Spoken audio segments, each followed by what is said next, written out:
Bueno, buenas tardes a todas y a todos. Estamos hoy día en un jueves 30 de junio en un segundo capítulo de nuestros diálogos de Fundación Progresa, que se llama Progresa la Constitución, donde queremos, bueno, ampliar el debate, abrir el debate con respecto a los temas de contingencia que está viviendo el país, como también el tema prioritario que también estamos como viviendo, que es la constituyente, que el 4 de septiembre va a haber el plebiscito y ahora la próxima semana se le entrega el borrador oficial al presidente.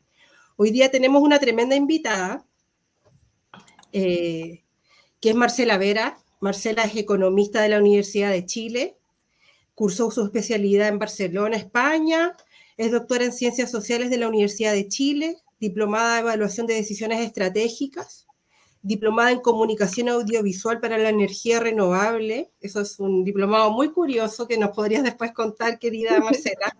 Bueno, y Marcela es académica de la Facultad de Administración y Economía de la Universidad de Santiago de la USACH y ha trabajado en muchos ámbitos de políticas, de elaboración de políticas públicas a nivel nacional e internacional, en ministerios, en el BID de Naciones Unidas, y bueno, y es especialista en una multiplicidad de temas que es bastante admirable tu currículum, Marcela, porque eres una mujer muy joven, así que felicitaciones por aquello.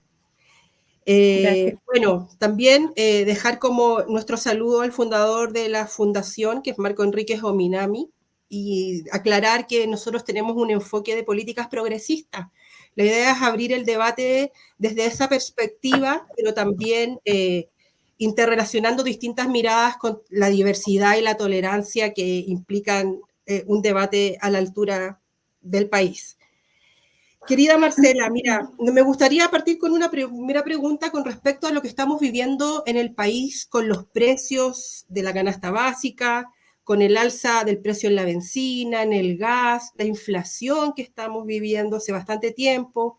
Se habla de factores externos, internos, la guerra, la pandemia, el estallido social.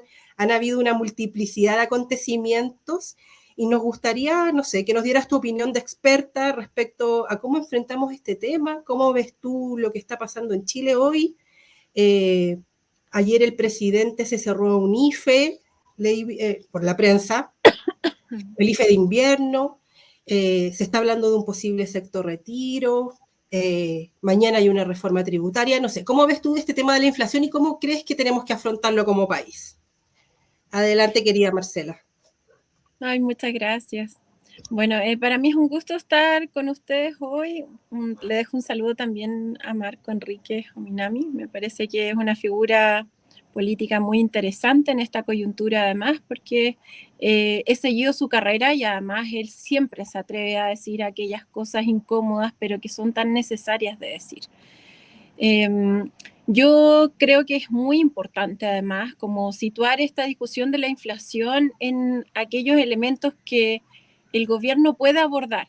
O sea, porque hay veces que uno escucha las declaraciones públicas y se da cuenta de que primero eran los retiros, ¿cierto? Como le echaban la culpa a los retiros y que las ayudas fiscales y los retiros habían generado, digamos, esta alza inflacionaria.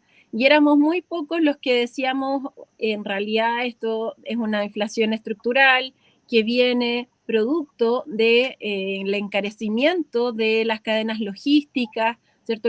Desde los containers hasta el transporte, los cierres de frontera, todo eso encareció muchísimo el traslado de los distintos productos.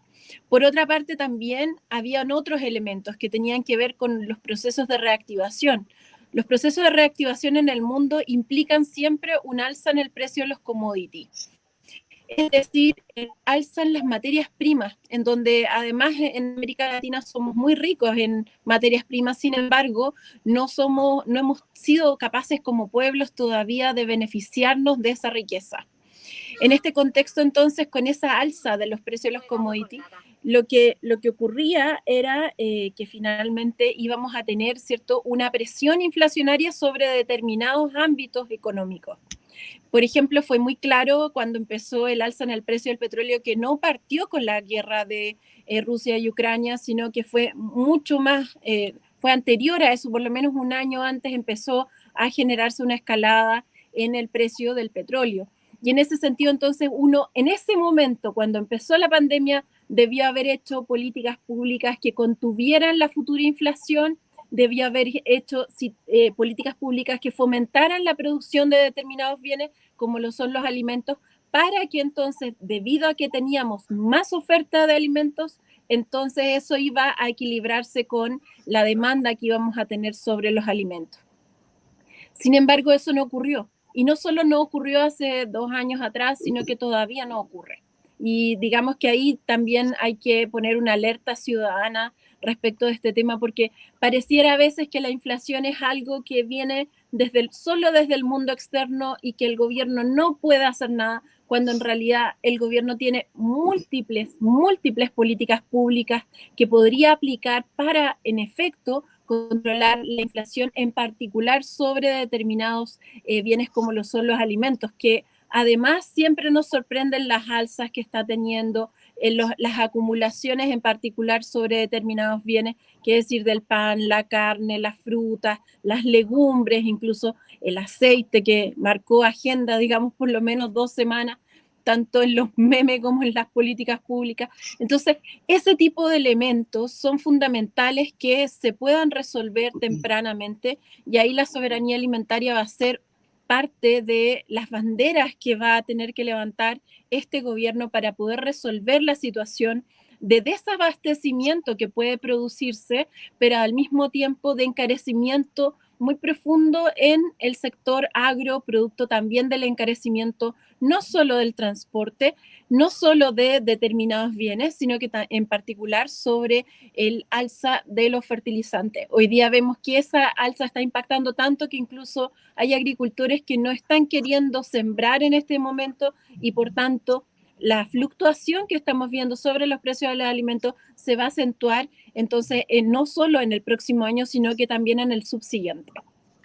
Marcela, ¿tú crees que en Chile vamos a vivir un tema de crisis alimentaria? O sea, se está hablando, yo me imagino que en algunos sectores en algunas regiones de Chile más alejadas sí está difícil el abastecimiento, la descentralización y lo lejano que están ciertas localidades, bueno, siempre ha impedido que todo llegue más expedito y siempre se encarezca. Yo conozco el caso de Rapa Nui muy bien, tengo familia en Rapa Nui y bueno, abastecer a la isla y sobre todo en la pandemia ha sido complejísimo, donde los precios, hasta un kilo de pan puede costar 4.000, 5.000 pesos, estamos hablando de precios desorbitantes. El Banco Mundial proyectó tasas de crecimiento reducidos para América Latina, bueno, el IPC demostró que hay una inflación bastante grande, el Banco Central también sube sus tasas de interés, no sé, está muy complicada la realidad económica y bueno, tú planteas este tema de la soberanía alimentaria y tú crees, uno lo ve de repente como para países que uno tiene la falsa, lo ve de manera mal entendido, que creen que hay países más pobres que nosotros, pero la realidad después del estallido social parece que nos demostró que Chile no era el oasis que nos creíamos y tenemos los problemas de los países que están en la región que tienen bastante complicaciones. Entonces, ¿tú crees que vamos a llegar a ese punto? Es muy probable que lleguemos a ese punto, en particular sobre determinados alimentos. Pensémoslo así, yo lo voy a traducir de forma muy simple, ¿ya? Que el gobierno promueva políticas de soberanía alimentaria no significa que tengamos que ser un país como Haití, ¿ya? Sino que básicamente tiene que ver con que podamos asegurar la provisión adecuada de alimentos a precios justos, ¿ya? Y eso es lo deseable no solo en economías subdesarrolladas, no solo en economías, digamos, pobres, sino que en todas las economías, ¿ya? Eso es un principio fundamental, porque si tú no tienes alimentos para la población, en realidad tú no tienes cómo sustentar la vida. Muy esencial. ¿Cómo se puede hacer? Hay múltiples maneras. Hoy día nuestro sistema agrícola se sustenta en base a las inversiones que se hicieron en los años 40, 50. Hubo un proceso, ¿cierto?, a raíz de la creación de la Corfo, en donde se instalan sistemas de regadío, sistemas logísticos, bodegaje, ¿cierto?, procesos de almacenamiento, generación de logística para el transporte de esos alimentos, y lamentablemente, obviamente, esa infraestructura está tremendamente desgastada. Si nosotros queremos modernizar el sector agrícola, necesariamente tendría que haber una política nacional para que eso ocurra. Eso siempre tiene que ir acompañado, ¿cierto?, de procesos de redistribución de tierra, cuestión que ya está en curso, por cierto, tanto a nivel constitucional, en la nueva constitución, como también, ¿cierto?, con las políticas actuales del gobierno del presidente Gabriel Boric. Entonces, en ese sentido, pero no basta solo con entregar tierra, sino que tienes que entregar infraestructura para que esa tierra entonces pueda ser adecuadamente productiva, en donde haya una sustentabilidad ecológica, en donde tú entregues alimentos que no estén altamente contaminados, en donde no tengas un uso excesivo de pesticidas, por ejemplo, o de tóxicos, sino que en efecto tú puedas hacer una transición hacia la producción de alimentos que sea saludable para la gente que vive en nuestro país. Esto es algo que es fácil de hacer, que no sería tan costoso de hacer y que sin embargo garantizaría algo esencial para la vida de todos los chilenos y chilenas. Eso es fundamental que lo hagamos ahora porque además el precio de los alimentos no está en una alza de coyuntura, es histórico, ¿cierto? Viene desde los años 70 en adelante y por tanto vamos a seguir observando esas alzas y en la medida que nosotros posterguemos ese como proceso de modernización agrícola, pues nosotros vamos a tener, digamos, que pagar costos más altos en términos de la calidad de vida que se le puede ofrecer a la población.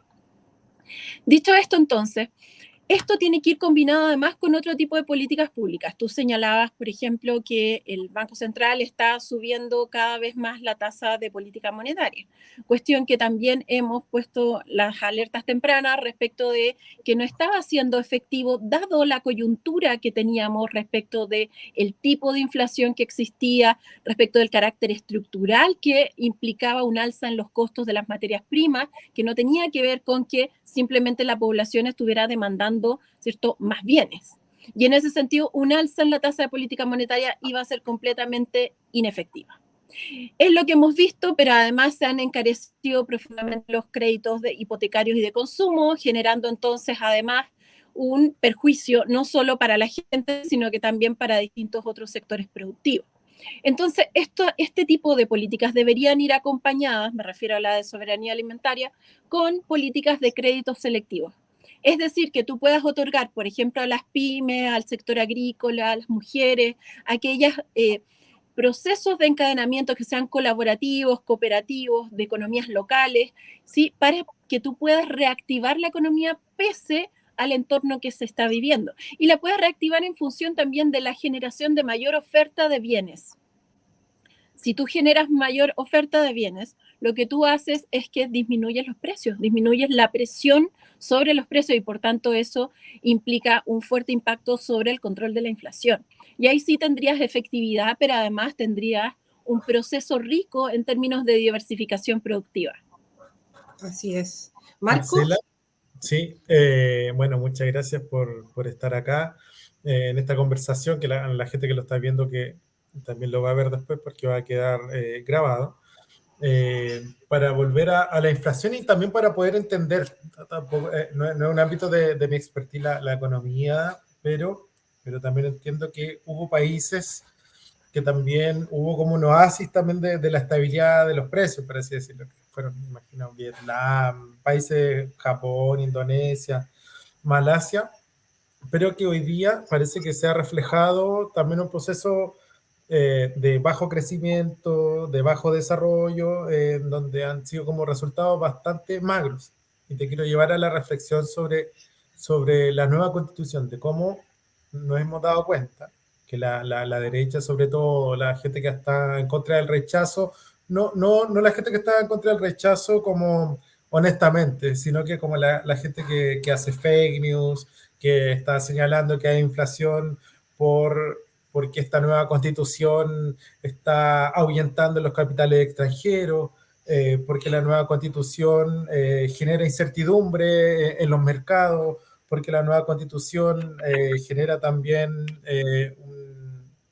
un espacio o una cultura de izquierda que impide que haya como proceso, no sé, de circulante, de consumo, en fin.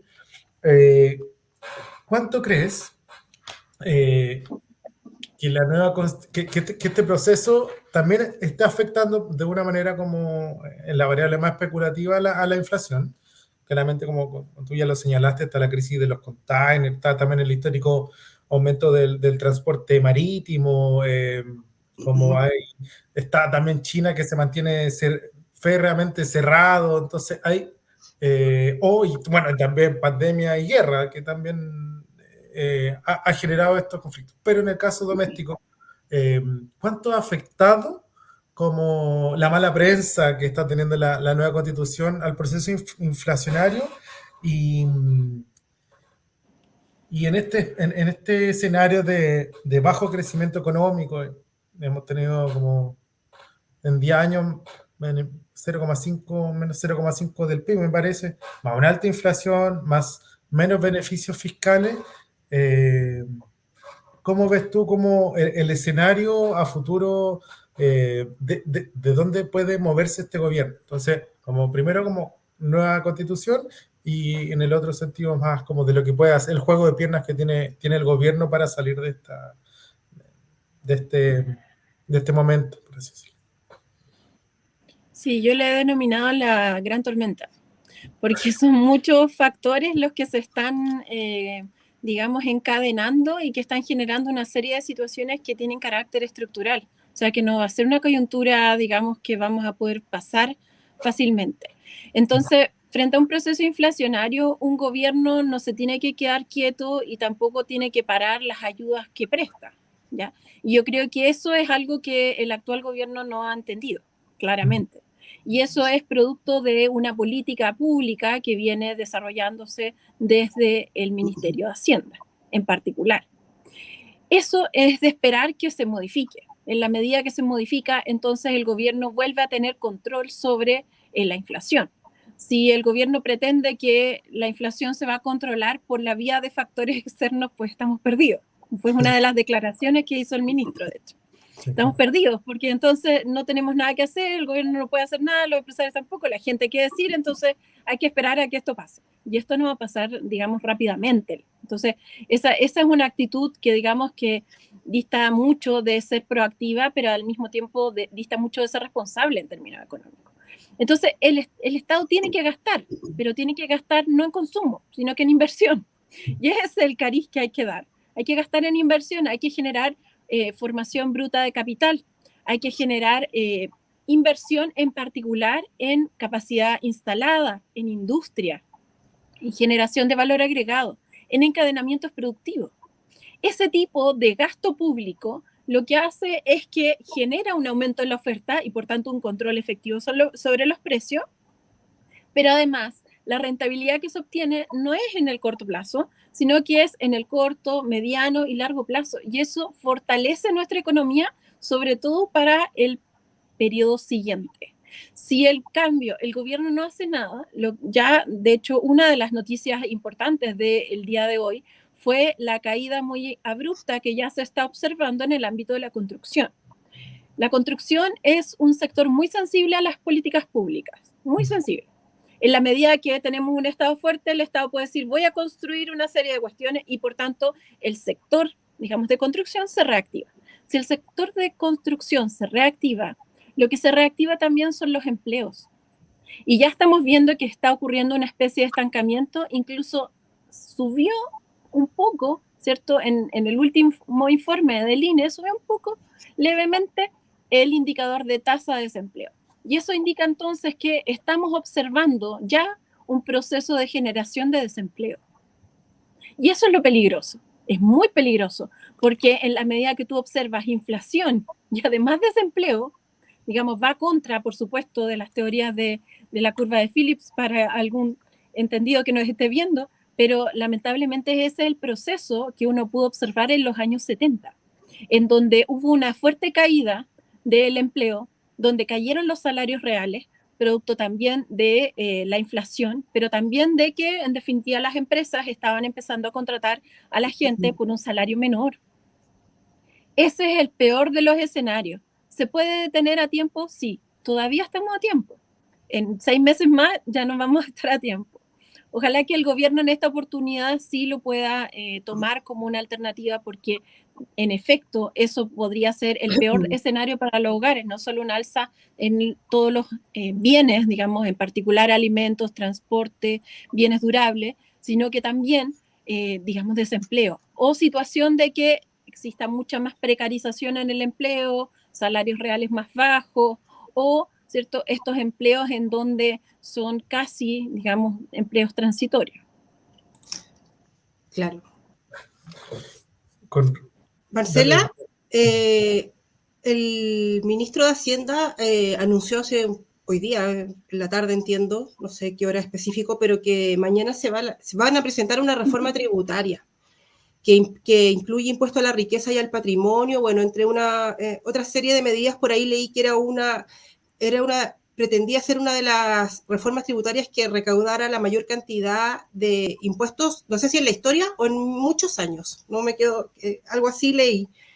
¿Qué opinas tú de eso con respecto a cómo va a ayudar eso en las políticas públicas sociales? ¿Lo ves viable? Entiendo que hay un debate, se le está presentando a los parlamentarios, hay críticas, o sea, hay apoyos y críticas. ¿Cómo ves tú en este momento complejo de la economía? ¿Es el momento para esta reforma tributaria? ¿El momento económico mundial para esto, tanto de manera nacional o internacional? ¿Qué opinión tienes tú respecto a ese anuncio? Y me sumo a lo que dice la Bárbara. Marcela ha señalado que esta reforma tributaria tendría que recaudar alrededor del 6% del PIB, 8% del PIB. 4, 4, 4, 4. De Gregorio señala que el 0,5, otros más conservadores dicen 1, con suerte, otro dice que va a ser negativo, que va a ser inefectivo. Ese ha sido, me parece, como el tono. Y la pregunta tiene que ver ya como con la figura del ministro de Hacienda, como él es un reconocido, o sea, no fue ministro anteriormente porque decían que era muy apretado con la billetera fiscal. Entonces ahora al parecer está teniendo otra visión. ¿Qué crees que ha influido en esa visión? ¿El contexto político, el momento político? ¿O tiene que ver, o ya no hay tanta responsabilidad fiscal como el... Ya, mira, hay varias cosas. Voy a aprovechar de contestar también la segunda parte de tu pregunta anterior, Marcos, que tenía que ver con que si la Constitución en el fondo desincentivaba las inversiones. Ajá. La Constitución en términos económicos es el proyecto de la concertación. Y el proyecto de la concertación custodió los intereses del gran capital y en particular de los intereses de las transnacionales. Por tanto, decir, digamos, de que el proyecto de constitución va a afectar o va a desincentivar las inversiones o cuestiones de eso en realidad no guardan relación con la realidad, porque muy lamentablemente el modelo neoliberal no se tocó. ¿Ya? Y ahí también hay que ser como, digamos, a mí no me gusta como omitir ciertos ámbitos que son parte además de mi profesión, porque finalmente uno tampoco puede presentar a la gente un proyecto de constitución como si fuera la gran solución a todos los problemas cuando en realidad está solucionando ciertos ámbitos. ¿Ya? Y en ese sentido, entonces, la Constitución a nivel económico no desincentiva las inversiones transnacionales, todo lo contrario, incluso uno podría llegar a interpretar en algunos sectores que las protege. ¿Ya? Dicho esto, entonces, respecto al tema de reforma tributaria, va muy en la línea con precisamente el proyecto de constitución que tenemos. En términos económicos, cuando uno mira de dónde va a sacar la plata el Estado, uno tiene que fijarse como en ciertas fuentes de financiamiento. Está las fuentes tributarias, ¿cierto? Está la fuente en donde el Estado produce, ¿ya? Dígase, por ejemplo, cuando el Estado tenía a Codelco con el 100% de la minería en sus manos. Ese es un Estado productor, ¿ya?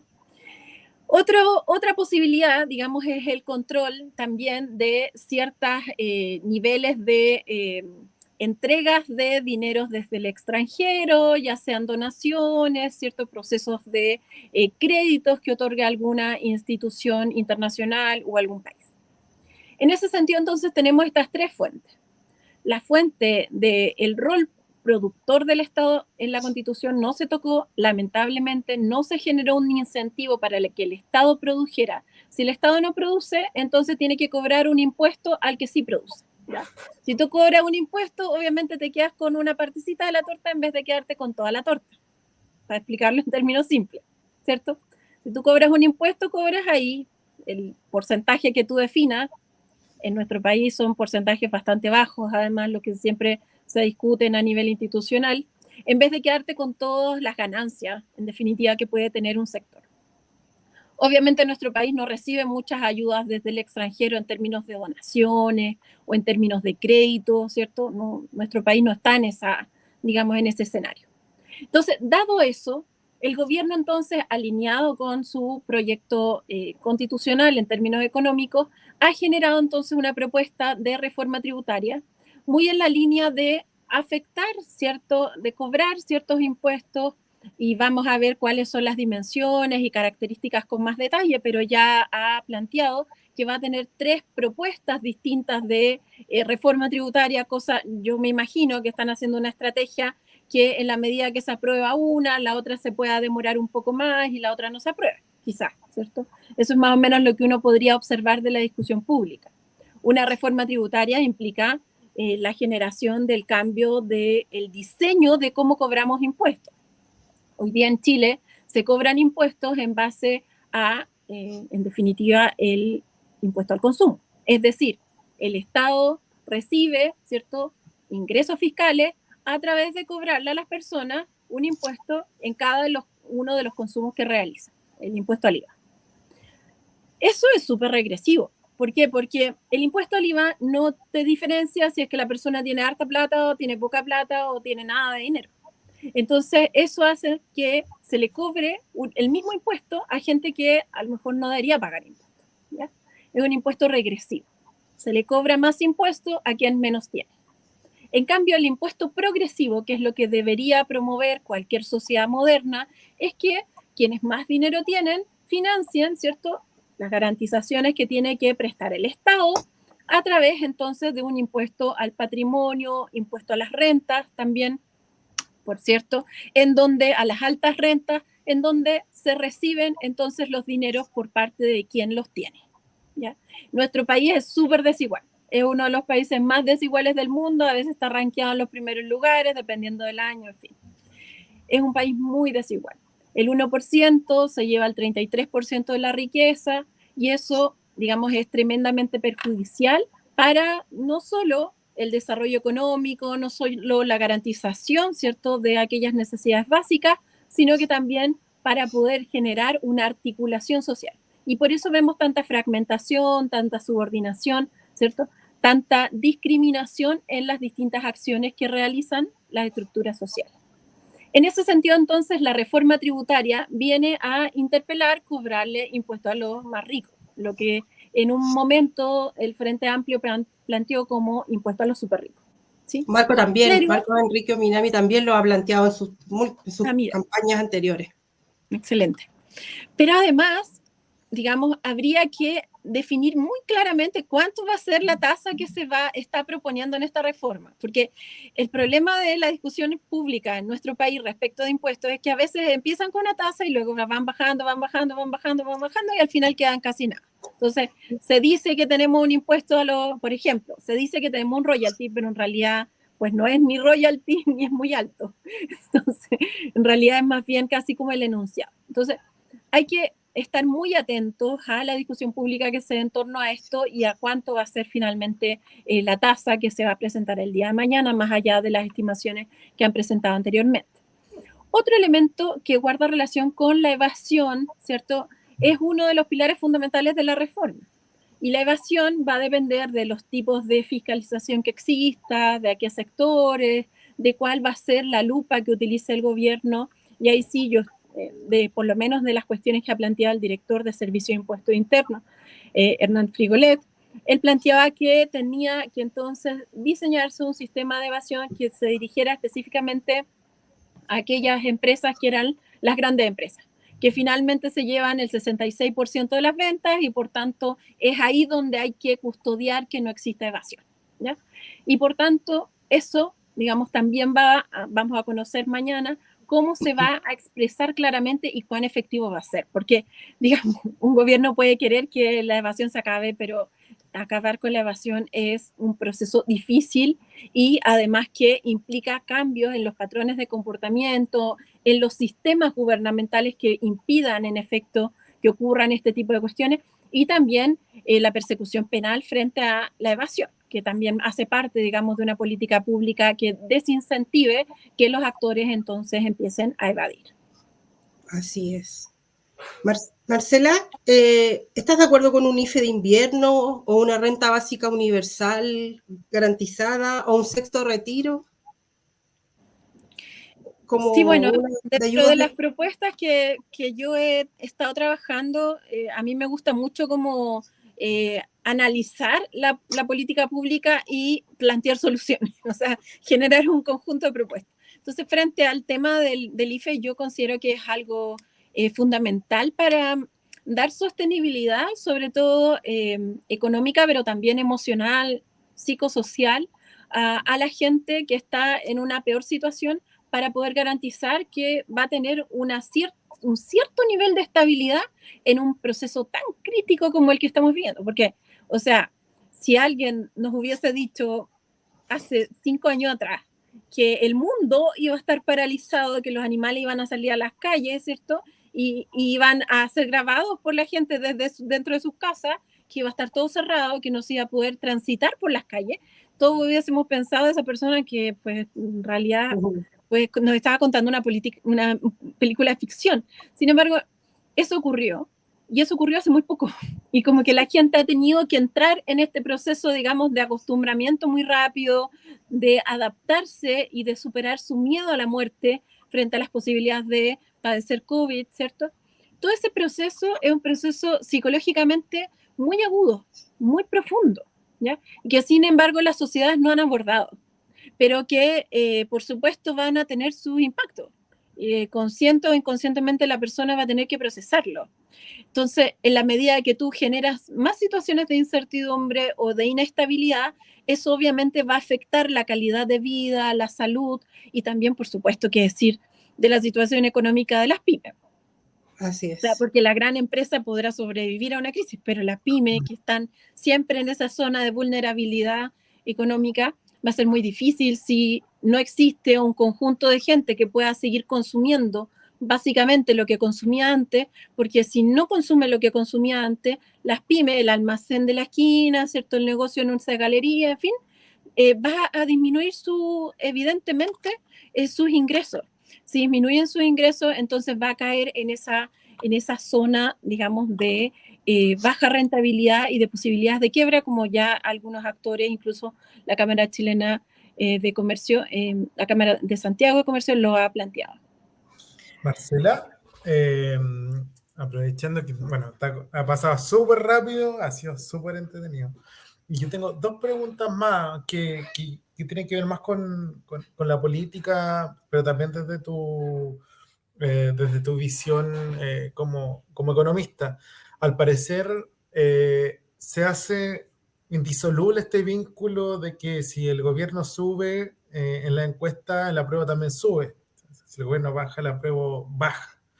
Entonces, al parecer hay que sacar una agenda, invierno, me imagino, hay que entrar en la discusión de la política pública, seria, responsable, con todos los objetivos que nosotros pretendemos.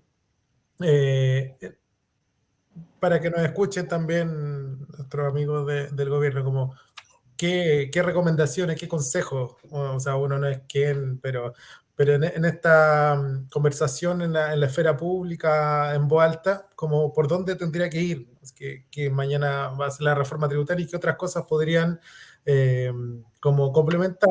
Y lo segundo, desde Marcela Vera, economista, profe, académica, de qué razones tiene para aprobar el día 4 o de 5 de septiembre, 4 5 de septiembre. Bueno, respecto de lo primero, me parece que es muy importante que el gobierno se tome en serio que la Constitución no va a resolver los problemas cotidianos de la gente, ¿ya? Y eso también es como importante situarlo en un ámbito de mucha realidad, porque si tú prometes que un texto, que un libro, que un documento va a resolver los problemas cotidianos de la gente, sí, yo iba a mostrar Aquí lo tengo yo. mi impreso, en realidad estaría generando frustración en el mediano plazo. Y la frustración en términos de construcción de institucionalidad o de política pública es perversa en este instante. O sea, va a pasar la cuenta de manera insospechada para el actual gobierno. Entonces, es importante que, si bien ese camino transite el curso que lleva, ¿cierto?, el gobierno pueda tomar medidas muy efectivas, muy tempranas y muy, digamos, concretas respecto de lo que está viviendo la ciudadanía. Hay un montón de medidas que podría tomar. La inseguridad ciudadana es uno de los elementos más sentidos por la población y está absolutamente disparada. Disparada.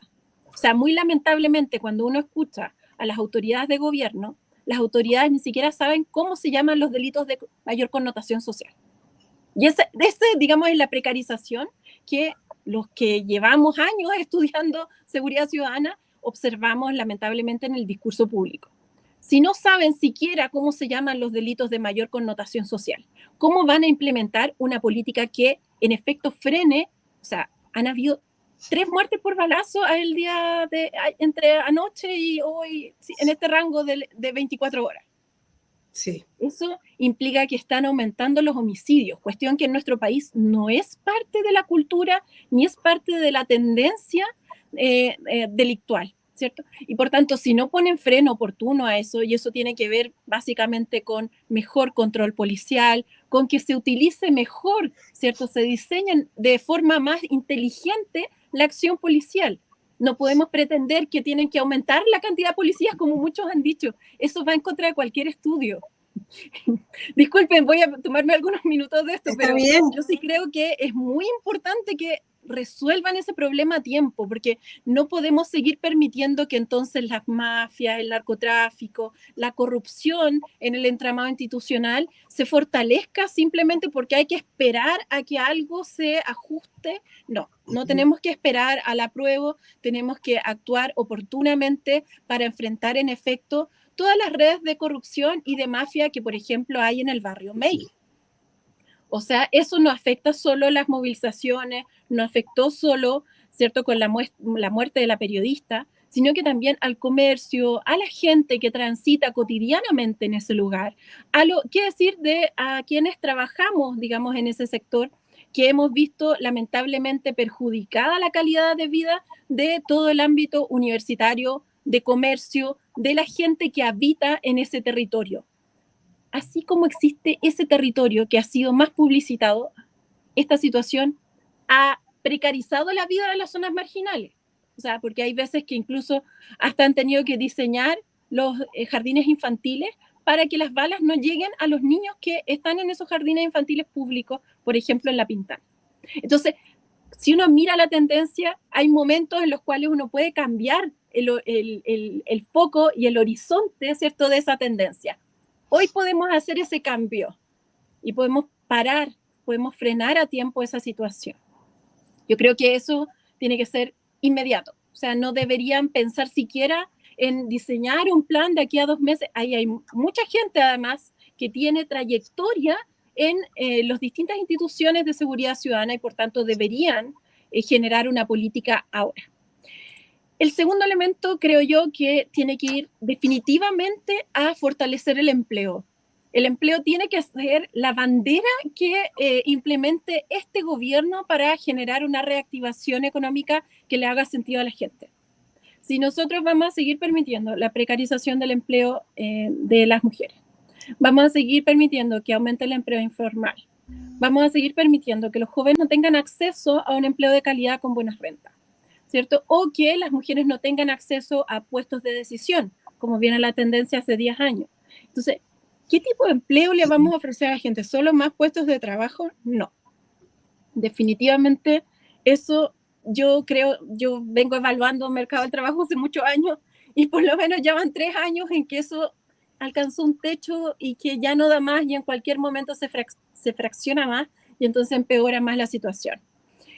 Si estamos a puertas de un proceso de esta inflación, ¿sí? Si estamos a puertas de esta combinación de crisis económica y inflación, entonces el empleo tiene que ser la cuestión que mejor promovamos. ¿Y cómo se promueve? Con subsidios específicos, subsidios al sector agrícola, subsidios al sector de la construcción, subsidios al sector, ¿cierto?, que pueda llegar a las pymes, porque si no las pymes van a tener que empezar a despedir trabajadores, y que una pyme despida trabajadores no es lo mismo que la gran empresa despida trabajadores, porque esa capacidad instalada no se logra resolver ni siquiera ni en 1, ni en 2, ni en 3 años.